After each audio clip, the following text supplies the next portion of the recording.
প্রকৃত মুমিনের আলামত বা বৈশিষ্ট্য কোরআন ও হাদিসের আলোকে বিভিন্নভাবে বর্ণিত হয়েছে।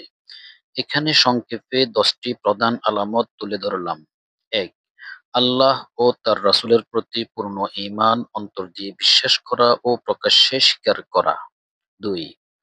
আল্লাহর ইবাদত একনিষ্ঠ থাকা, নামাজ কায়েম করা, রোজা রাখা, যাকাত ও হজ আদায় করা। ৩. তাকওয়া অবলম্বন করা, সবসময় আল্লাহকে ভয় করা এবং গুনাহ থেকে দূরে থাকা। ৪. সত্যবাদী হওয়া, কথাবার্তা ও কাজে সত্যকে আঁকড়ে ধরা। ৫. আমানতদারি দায়িত্ব, আমানত ও চুক্তি রক্ষা করা।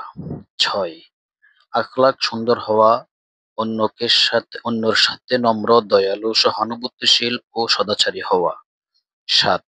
সাহসী ও ধৈর্যশীল হওয়া, বিপদ ও পরীক্ষায় ধৈর্য ধারণ করা, অন্যের সামনে সাহসী থাকা। ৮.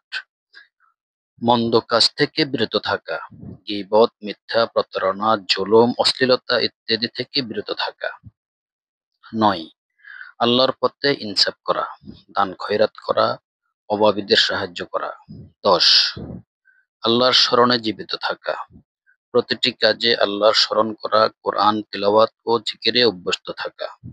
পবিত্র কোরআন ও কারিমের মধ্যে ইরশাদ হয়েছে, মুমিন তো তারাই যাদের অন্তর কেঁপে ওঠে আল্লাহর নাম শুনলে, আর যখন তাদের সামনে তার আয়াতসমূহ পাঠ করা হয় তখন তাদের ঈমান আরো বেড়ে যায় এবং তারা তাদের প্রতিপালকের উপর নির্ভর করে।